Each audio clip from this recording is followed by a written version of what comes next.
I remember the sound before I saw the damage. That low groan of timber under weight it wasn't built to carry. My dock used to sing gently with the tide, but that morning it moaned like something violated. I was standing on my porch, coffee in hand, when I noticed the tire marks on the gravel path leading to the pier. 2 sets of them. 1 SUV, maybe 2, and a faint trail of glittering confetti stuck to the mud. At first, I thought it was kids. Maybe someone's graduation prank gone wrong. But when I reached the dock, I froze. My boat, the Silver Marlin, was still rocking from recent use. Fender ropes tied wrong. Beer cans floating between pilings. The smell of cheap champagne and diesel hung in the air like a confession. Someone had been here. Not just anyone. Someone who knew exactly where I kept the spare key. I unlocked the cabin and stepped inside. The cabin light was on. The leather seats were smeared with foundation. A sequin scarf lay draped over the navigation console. And there, on the small dining counter, sat an empty bottle of Dom Perignon beside a folded napkin embossed with gold lettering. The Haven Bay Homeowners Association, Summer Gala. For a moment, I couldn't breathe. That's when the anger started rising, slow, steady, cold. My name is Marcus Vance, and I've lived in Haven Bay for 9 years. I built my dock plank by plank before the HOA even existed. They came later, self-appointed custodians of community integrity. Mostly, they busied themselves sending warning letters about trash bins and lawn heights. I'd ignored most of it, but this was theft. I called the Marina Security Office first. The night guard hadn't seen anything, but he mentioned something odd. A few vehicles entered around 8 p.m. Friday with guest passes, apparently approved by someone on the HOA board. I called the HOA president next, Olivia Crane. Her voicemail was syrupy and fake. Thank you for calling the Haven Bay Resident Council. Your voice matters to us. I didn't leave a message. Instead, I drove straight to her house, a white stucco monstrosity at the top of Palm Crest Drive. She opened the door in yoga pants, pretending to be surprised. Marcus, she said sweetly, everything okay? You used my boat. Her eyes flickered just a moment, then the act returned. I'm sorry, what? My boat, Olivia. My private dock.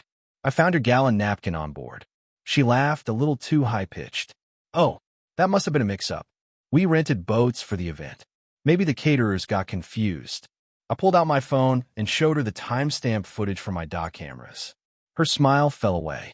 The video clearly showed her and several board members boarding the Silver Marlin, champagne in hand. She stared at it in silence.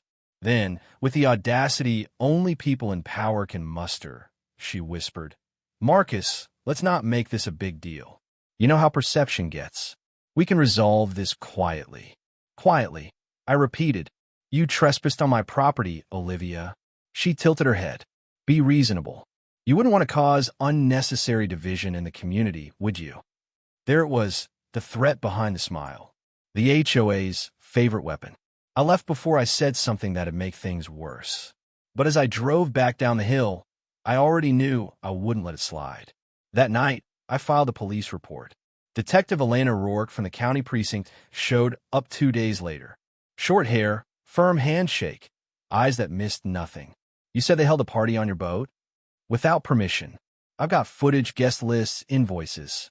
It wasn't a mistake, it was planned. Rourke nodded, scanning the photos I'd printed. Looks like they even hired catering. This isn't small time. It's an HOA. How complicated can it get? She gave a dry smile. You'd be surprised. Word spread fast. By the end of the week, half the neighborhood knew someone had used my dock illegally. The other half believed Olivia's version, that it was a sanctioned community celebration.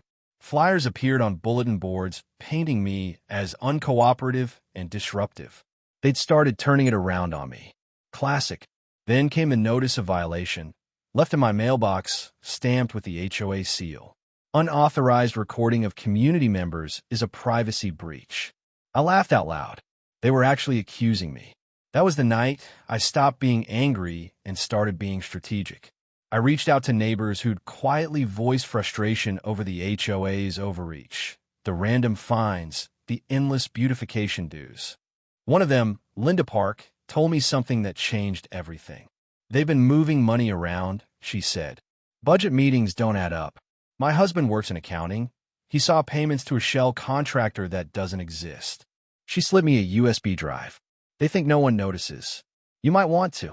I didn't sleep that night. I went through the files, line by line. There it was, invoices from a company called Harbor Development, LLC.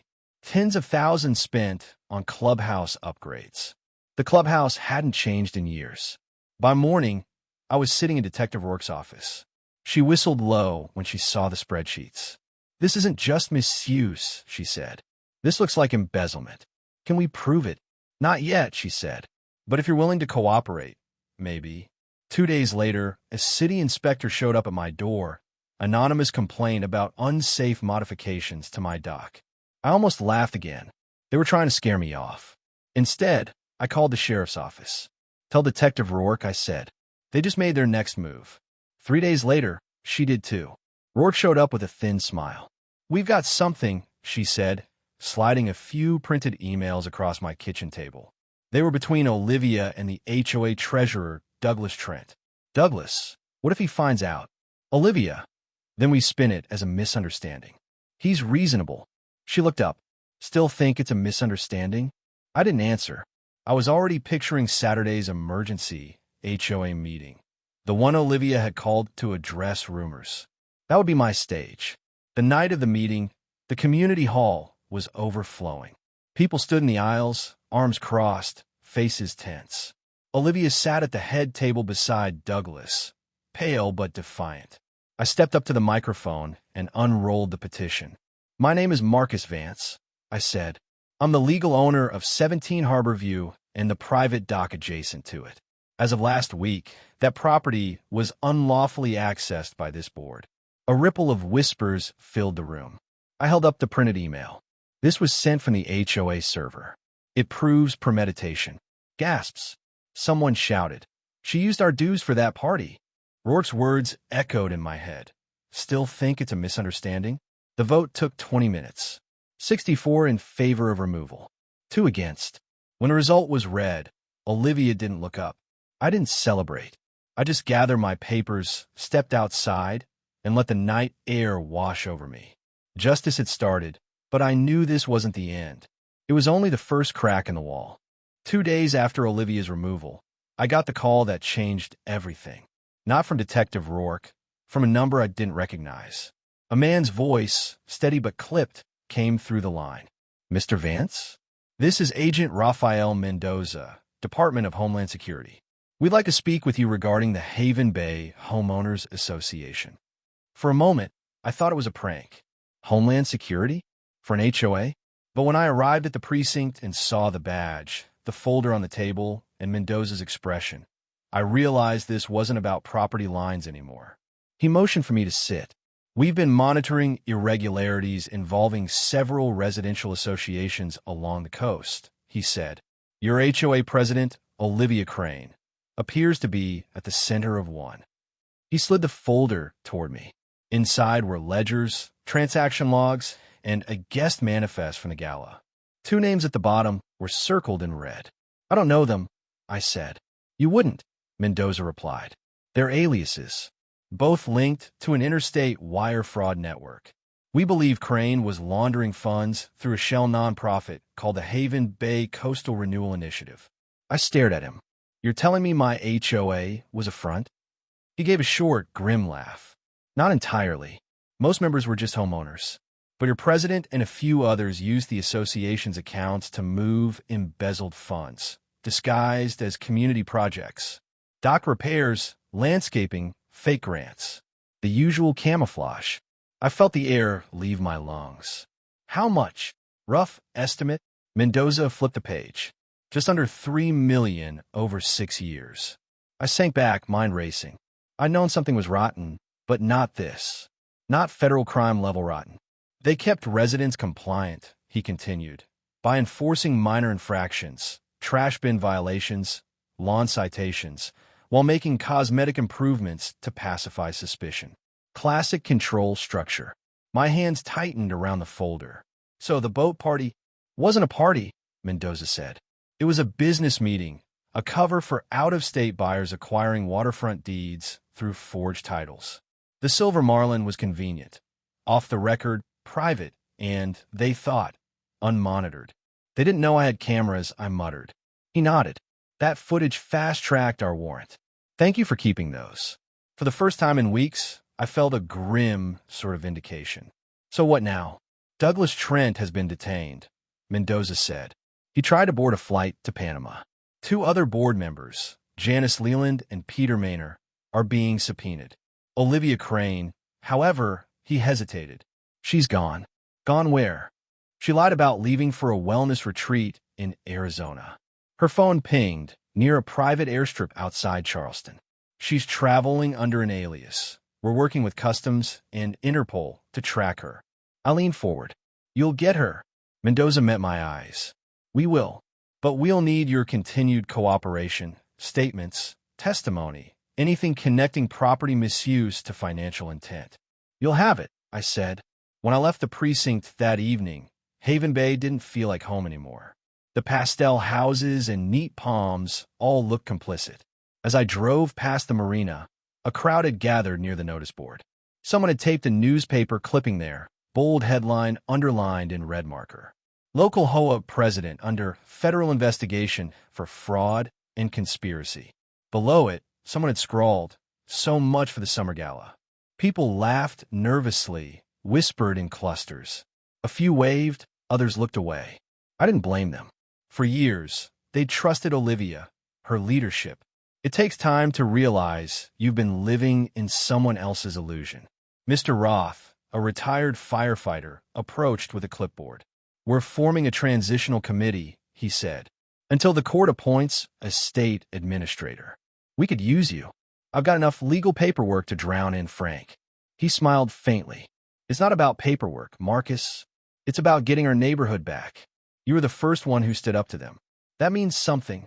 I looked around at the same people who once crossed the street to avoid me after Olivia's smear campaign. Now, they looked awake. All right, I said, but I'm not handling landscaping disputes. I got a few laughs. The first real sound of relief in months. 2 mornings later, I sat under harsh fluorescent lights in a windowless courthouse room. The grand jury was ready. I've been called to testify. Prosecutor Marissa Duval, calm and sharp, began. Mr. Vance, did you authorize the HOA to use your boat or dock on June 14th? No, ma'am. Ever heard of the Haven Bay Coastal Renewal Initiative? Not until last week. Your relationship with the HOA president? Civil, until she broke into my boat. A few chuckles followed. Duval smiled slightly, then said, You understand your testimony and footage are key to proving intent. I do, I replied. Just make sure she doesn't walk away. Outside, Mendoza met me on the steps. She's done, he said. We're adding charges: fake federal grants, forged letters, phony education programs. I sighed. Let me guess, stock photos instead of students? He smirked. Exactly. Greed's never creative. By week's end, Douglas flipped, traded testimony for leniency.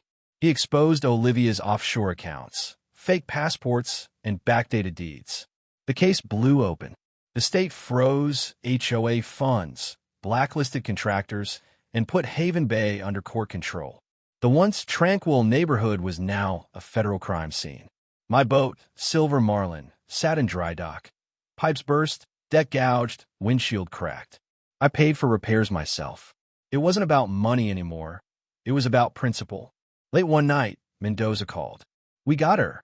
Where? Grenada. She tried to flee on a fake registered yacht. Coast Guard caught her. I stared at the marina lights outside. Calm, still, like the storm had finally passed. That weekend, our first community meeting was simple. Folding chairs, coffee cups, no speeches. We've got rebuilding to do, I said. Not docs or ledgers, trust. We let one person rule by silence. That ends now. No applause. Just nods. Quiet agreement. Approval fades. Accountability stays.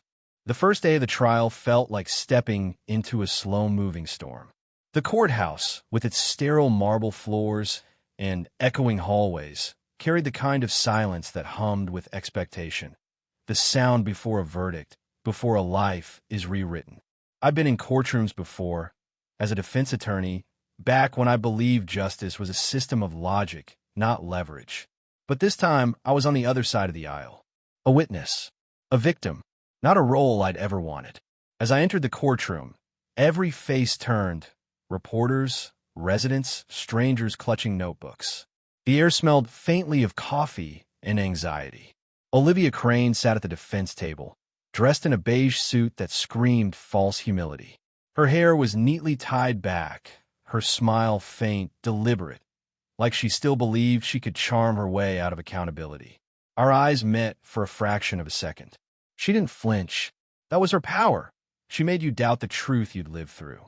Behind her sat her legal team, two high-priced attorneys from Charleston, both looking like they'd rather be anywhere else. On our side, prosecutor Marissa Duval stood ready.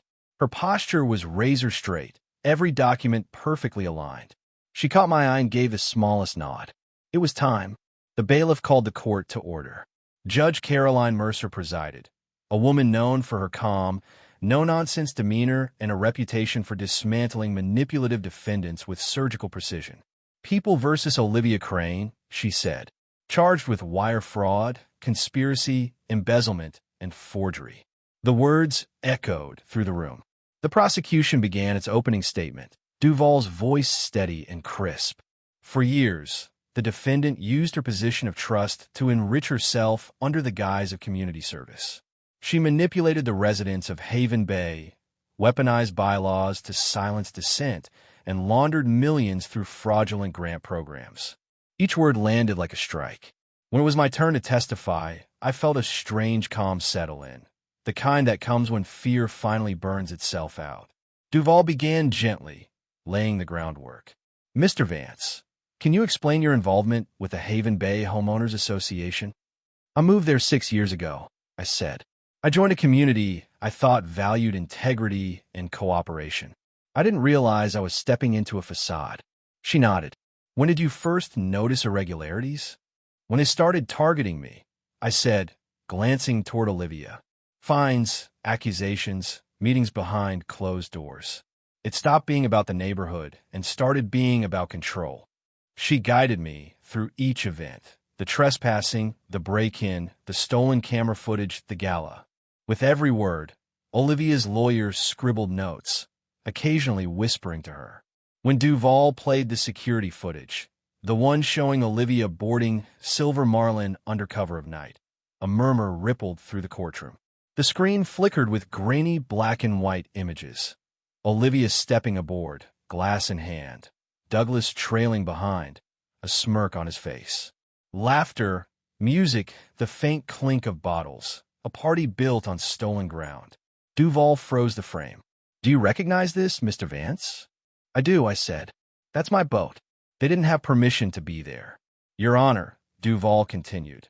This footage, paired with financial logs, shows that the defendant used association property and private assets to facilitate illegal transactions. The defense objected, speculation, but the judge overruled it with a curt wave. Olivia kept her gaze forward, expression neutral. But I caught the faintest twitch in her jaw. The mask was cracking. Then came Douglas Trent, called to the stand as part of his plea deal. His testimony was devastating. She told us it was harmless, he said, voice trembling. She said everyone in politics did it, moving funds, paying through shell accounts. She made it sound normal. Duval asked, did she instruct you to forge grant applications? Yes, Douglas whispered. She even had templates. And the payments from the Coastal Renewal Initiative? Those went to her. She said they were reimbursements. I didn't know they were federal funds. The gallery gasped. I believed him, or maybe I just wanted to.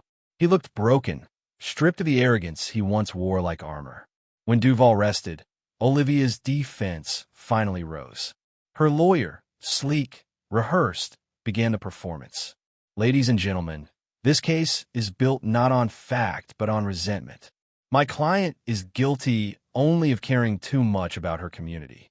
These so-called irregularities were clerical oversights, not crimes. He turned toward me.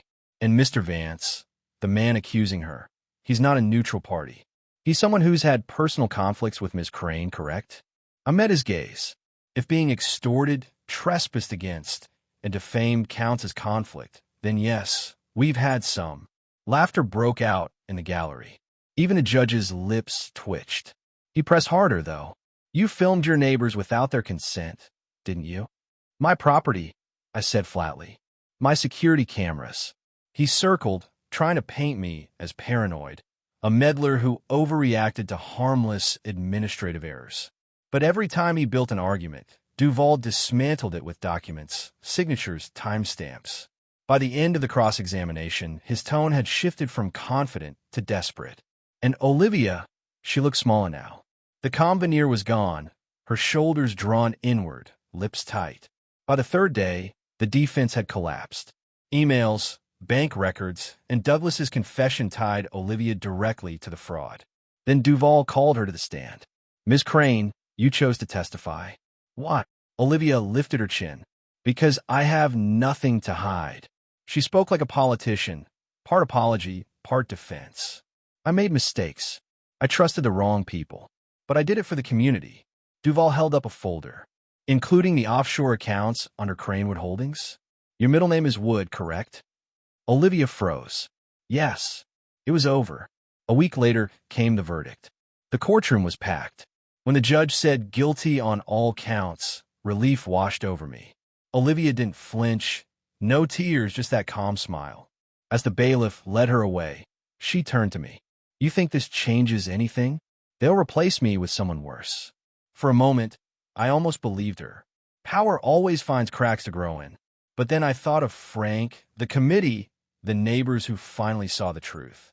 It changes everything, I said, and meant it. Outside, the air smelled of salt and rain. Reporters shouted questions, but I kept walking toward the marina. The storm had passed, but the real damage was in the trust we'd surrendered. I made myself a promise. Never again would I hand over power to someone who hadn't earned it. The morning after the verdict, I woke up before dawn. Not because I wanted to, but because I couldn't stop replaying her voice in my head. Olivia's words had followed me home like a ghost. You think this changes anything? I sat at the edge of the bed, the room lit only by the faint gray of early light. My suit jacket was still draped over the chair, the same one I'd worn through the entire trial. It smelled faintly of salt and courtroom air, sweat, paper, and finality. Justice had been served, at least on paper. But peace? That was still a negotiation. The phone buzzed. A text from Marissa Duval. Judgment enforcement filed. Accounts frozen. Boat restitution approved. Congratulations. I should have felt victorious. Instead, I just felt emptied. By noon, I was at the marina, standing before Silver Marlin. My boat, freshly repaired, gleaming in the sunlight as if she too had survived a war. The new paint shimmered against the water, the deck spotless, the rails polished to a mirror shine. But when I stepped aboard, the silence felt heavy. Like the boat remembered what had happened here. The laughter of thieves, the sound of glass breaking, the betrayal that soaked into its wood. Frank arrived not long after, 2 coffees in hand. His face carried the same quiet fatigue that had settled over most of Haven Bay since the trial. She's beautiful again, he said, handing me a cup. Looks better than new. She's been through hell, I said. I guess we both have. Frank chuckled, then grew serious. You did good, Marcus. You stood up to people who thought they couldn't be touched. That matters. Maybe, I said. But the HOA's gone. The structure's burned down. What's left to rebuild from? Frank leaned on the railing, eyes scanning the water. Maybe that's the point. Maybe you don't rebuild the same thing. Maybe you build something better. The news of the trial spread fast. Within days, Haven Bay's scandal became a headline on every local station. The press called it Dockgate because, of course, they did. Journalists hounded everyone even remotely involved. Some residents loved the attention. Others hid behind curtains. But something unexpected happened, too.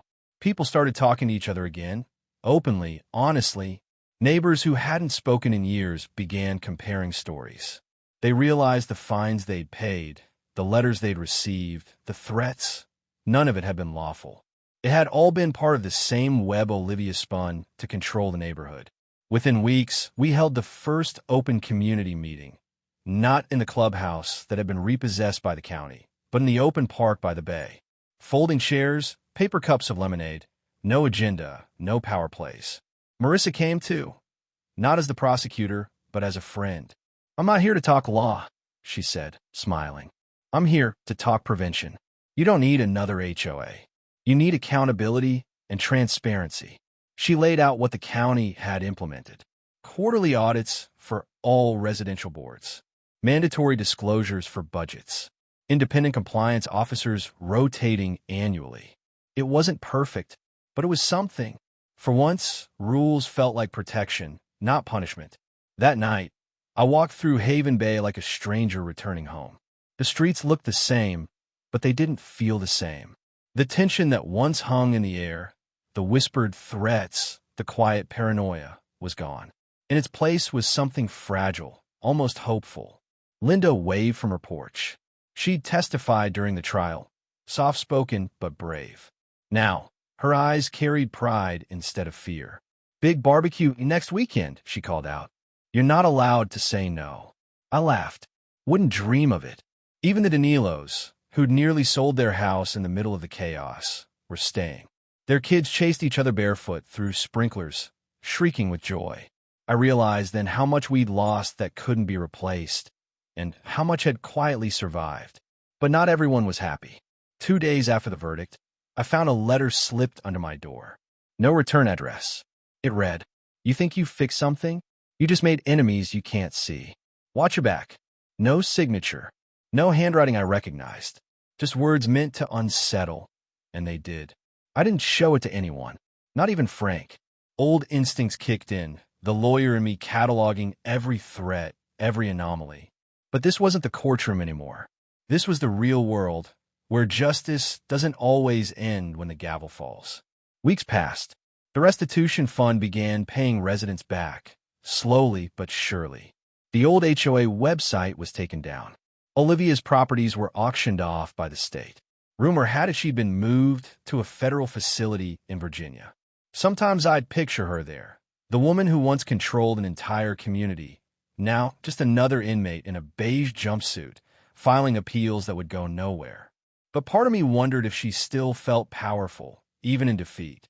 People like her didn't crave freedom as much as control, and control could be rebuilt anywhere.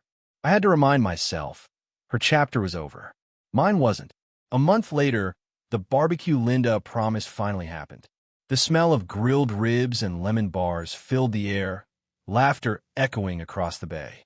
It was the first time in years the neighborhood had gathered without an agenda. No elections, no fines, no speeches. Just people.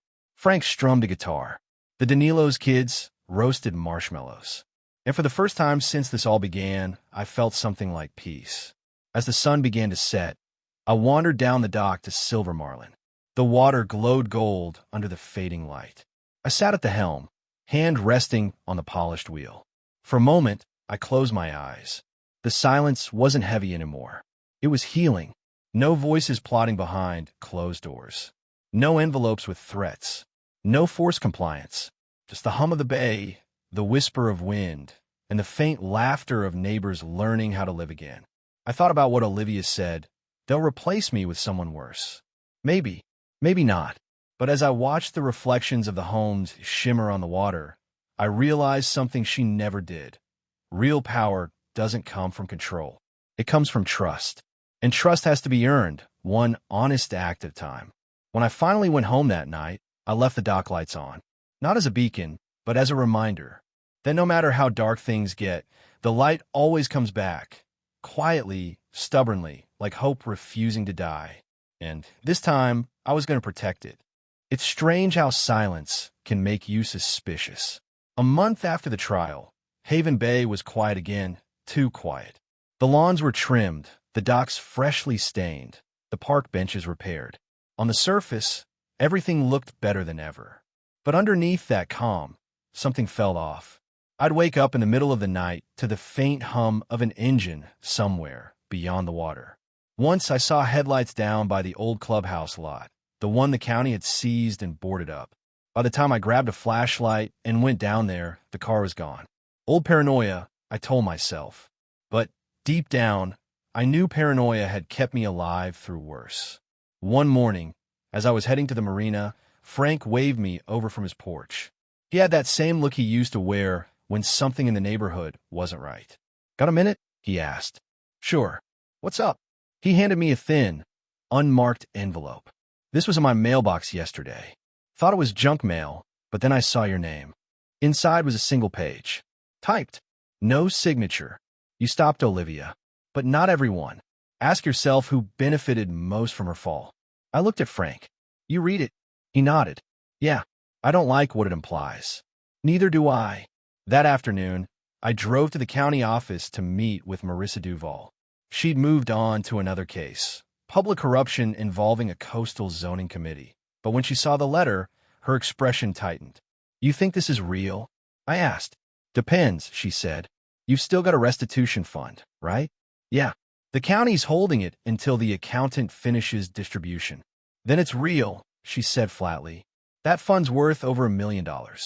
I bet my license someone's already circling it like a shark." The next day, I went to see Ethan Price, the forensic accountant who had worked the HOA case. His office was small and cluttered, papers stacked like miniature skylines. When I showed him the letter, he sighed. "I wish I could say I'm surprised. Since the fund's creation, I've had 3 requests for early disbursement, all filed under different names, but using the same routing number. Someone's testing the system. Can you trace it?" He nodded. "Already did. It's coming from a P.O. box in Clearwater, registered to a company that doesn't exist. Olivia's network. Still alive." Ethan rubbed his temple. "You need to be careful, Marcus. People who move money like this don't just disappear. They adapt. Someone's trying to pick up where she left off." That night, I sat on my porch, staring at the bay. The sky was clear, stars scattered across it like glitter. From this view, you'd never know how close we'd come to losing everything, or how fragile the peace still was. Frank came over with a beer, dropped into the chair beside me. "You think it's her? Olivia?" I shook my head. "She's locked up in Virginia. But her people, maybe." He took a slow sip. "You ever think about leaving? Selling the house, the boat, starting over somewhere else?" I smiled, though it didn't reach my eyes. "I did, but then I realized that's what they count on. People like her, they win because everyone else gives up. I'm not doing that again." Frank grinned. "That's the lawyer in you." "Maybe," I said. "Or maybe it's just stubbornness." The following week, something strange happened. A new face showed up at the neighborhood meetings, a man named Gregory Ames. He claimed to be from the County Oversight Committee, said he'd been assigned to monitor the restitution process. At first, no one questioned him. He was charming, polite, even helpful. He brought pastries to meetings, remembered everyone's name, and spoke in that smooth, confident tone that people instinctively trusted. But something about him didn't sit right with me. I checked the county directory that night. No record of a Gregory Ames. No assignment under that title. Nothing. The next morning, I called Marissa. "We got a problem," I said. When I described him, she paused. "That name came up in a federal audit 6 months ago. Alias used by a man tied to one of Olivia's offshore accounts. You need to stay away from him." Too late. That evening, as I was locking up the marina, I found him waiting near the pier, hands in his pockets, smile perfectly calm. "Mr. Hale," he said smoothly. "Heard you've been asking about me." "Depends who's asking." He chuckled. "Let's not play games. You're a smart man. You know these kinds of funds attract interest." I kept my hand near my phone. "If you're here to make a threat, pick a better place. Cameras everywhere." "Not a threat," he said. "An opportunity." He stepped closer, lowering his voice. "There's still money offshore. Money Olivia didn't move. It's traceable, recoverable. But if you push too hard, the feds take it all. You'll get pennies. I'm offering a deal, quiet retrieval. Split the remainder. Nobody has to know." I stared at him, trying to read the lie beneath the smile. "You really think after everything, I'd join the people who wrecked this place?" He smiled again, slow, knowing. "I think everyone has a price, Mr. Hale, even the righteous ones." Then he turned and walked away, disappearing into the night like a man who'd just left a trap behind. I didn't sleep that night. By morning, I'd called Mendoza, the federal agent who'd handled Olivia's arrest. He listened quietly as I explained what happened. You did the right thing, he said. We've been tracking Ames for a while. If he made contact, that means they're testing you, seeing if you'll bite. Don't engage further. We'll handle it. But I knew what we'll handle it meant. Weeks of red tape, months of waiting. Meanwhile, men like Ames kept circling. That evening, I went down to Silver Marlin again. The boat had become my quiet place, part refuge, part confessional. I turned on the small cabin light and opened a notebook where I'd started keeping track of everything since the trial. Dates, letters, names, strange sightings. It wasn't paranoia anymore. It was evidence. I had built my life around the law, believing that truth and justice, once proven, would hold. But Haven Bay had taught me something darker. Justice doesn't end. It has to be defended, over and over, because there will always be someone waiting to twist it for profit. The next morning, I found something new taped to my mailbox. A Polaroid photo.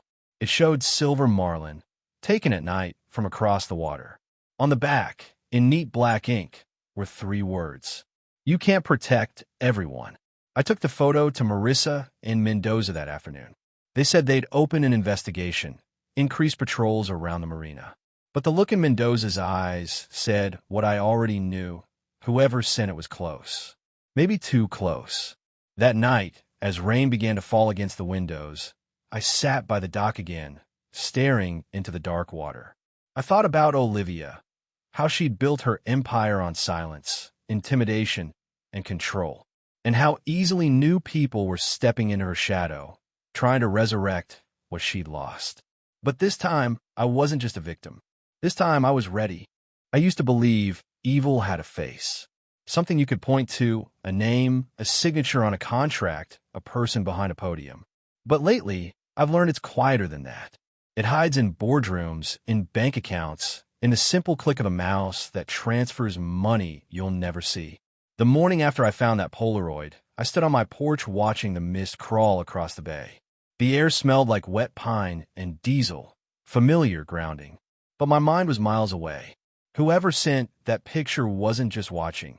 They were reminding me how close they could get. By noon, I'd packed a small duffel and driven to Clearwater. Ethan Price had traced the fake account to a P.O. box there, and I couldn't wait for law enforcement to move. I'd spent too many years waiting for justice to catch up. Clearwater was the kind of coastal town that pretended to be peaceful. White beaches, pastel motels, the smell of sunscreen and salt. But every paradise has its shadows. The post office sat on a quiet street lined with palm trees and bait shops. I waited until closing time, then spoke to the clerk, a man in his 60s who smelled of coffee and newspaper ink. When I showed him my credentials and the letter, he hesitated, then nodded slowly. Box 418? Yeah, I know it. Picked up last week. Younger guy, maybe mid-30s. Wore a gray cap. Didn't talk much. Do you have a name? He shook his head. No, but he drove a black Tahoe. Partial plate, K7M. I thanked him and left, my pulse pounding. Ames. It had to be him. That night, I checked into a small motel overlooking the water. Cracked stucco walls, a flickering neon sign, waves whispering against the dock. I sat by the window, phone in hand, watching reflections shimmer across the glass. I called Marissa. You went there, didn't you? She said. I had to, I said. He's getting bolder. If I don't stop this now. Marcus, she cut in, voice firm. You're not law enforcement. You're a target. If Ames is tied to what's left of Olivia's operation, he's not working alone. I stared out at the dark water. I know. That's what scares me. She sighed. Stay there tonight. Don't do anything reckless. I'll send someone first thing in the morning. But by morning, I was gone. The black Tahoe wasn't hard to find. Clearwater was small, and word travels fast among marina hands. A deckhand at Pier 9 mentioned a guy matching Ames's description. Said he'd been asking questions about a lawyer from Haven Bay. That was all I needed. By afternoon, I spotted the Tahoe parked near an abandoned seafood warehouse. Dusty windows, padlocked doors, the kind of place no one visits unless they don't want to be found. I parked a few blocks away, walked the rest of the way with the sound of waves lapping against concrete. My heart hammered against my ribs. Inside, the air was thick with salt and rust. Broken crates, Old fishing nets. Somewhere deeper inside, a faint sound, voices. I followed it until I saw a light spilling from an office door left ajar. Through the crack, I saw two men, Ames and someone else. A woman tall, with dark hair pulled tight. When she turned, my stomach dropped. Olivia. It didn't make sense. She was supposed to be in prison. I'd seen the sentence myself. I pressed closer, straining to hear. "I make it look good," she was saying. "The trial, the charges, they serve their purpose. The money's still ours. He thinks it's over. That's the beauty of it." Ames chuckled. "And the judge?" She smiled thinly. "Retired. Quietly. We own him now."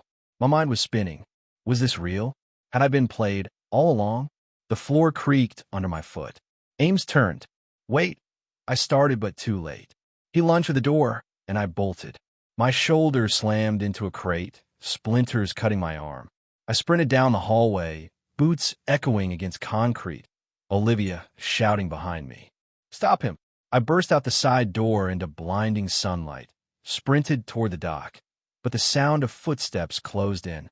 Ames tackled me from behind, and we hit the ground hard. He swung first.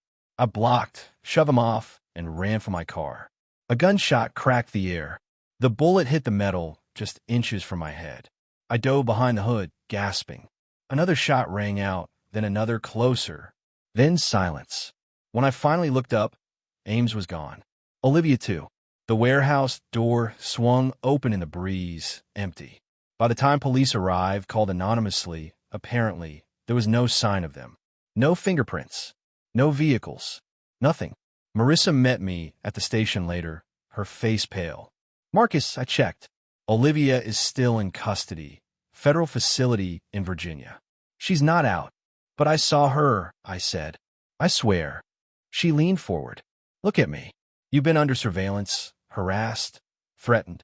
It's possible they're using a double, someone meant to rattle you." I stared at the table. Then it's working. For days, I couldn't shake the image. Her face. Her voice. The certainty that she was there, mocking everything I'd fought for. I stopped sleeping, started checking locks twice, 3 times. Every time a car idled near my house, my chest tightened. I wasn't afraid of dying. I was afraid of being wrong. Then, one night, a package arrived. No return address. Inside, a flash drive. No note. No markings. Just a single file labeled return. I plugged it in. The screen filled with video, grainy security footage.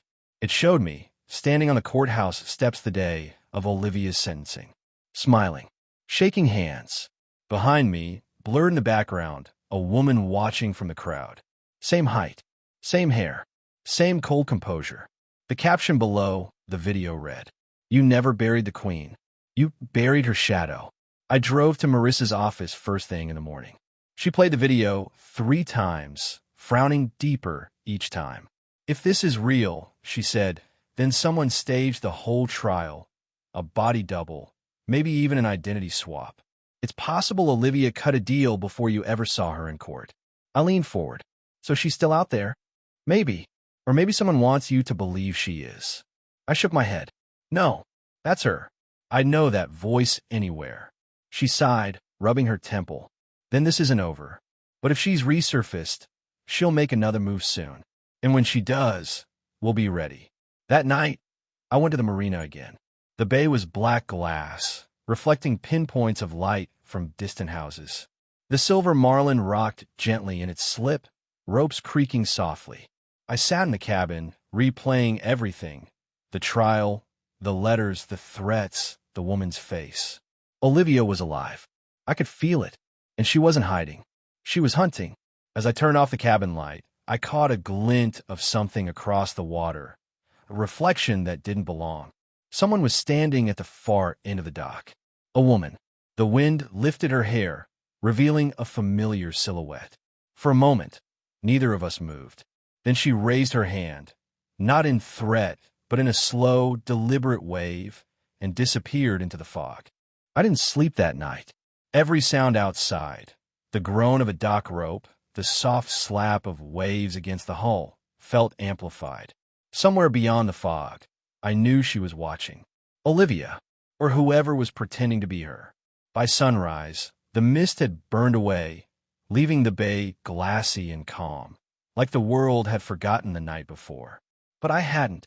I packed a small duffel, low to my sidearm, and called Marissa. She was there, I said. Last night. At the dock. She didn't sound surprised. Then she's making her move. You sure you want to do this alone? I started this, I said. I'll finish it. She sighed, then paused. Be careful, Marcus.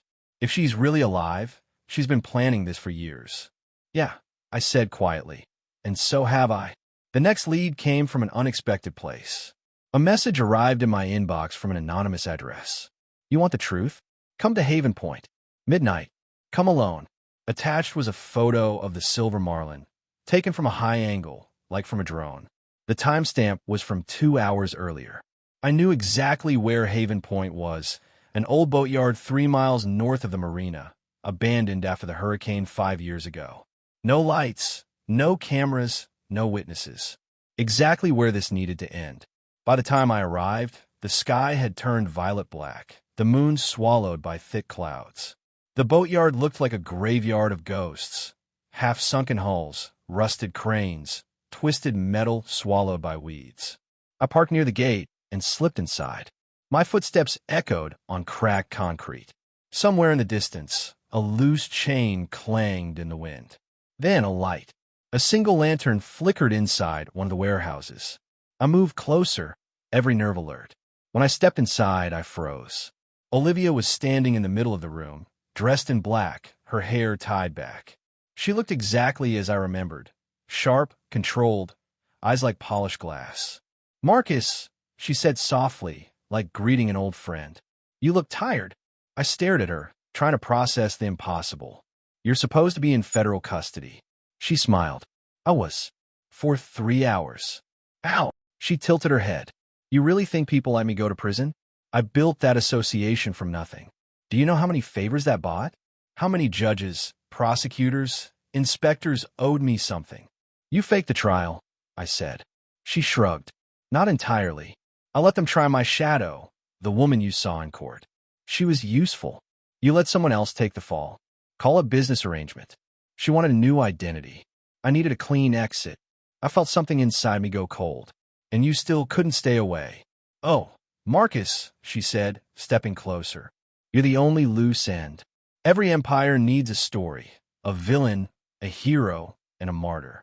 I made you all three. I drew my gun. This ends tonight. She didn't flinch. You won't shoot me. Try me. You won't, she said again, eyes narrowing. Because you need me to tell you why. Why the HOA went after you. Why your name was on every file, every report, every meeting you never attended. My grip tightened.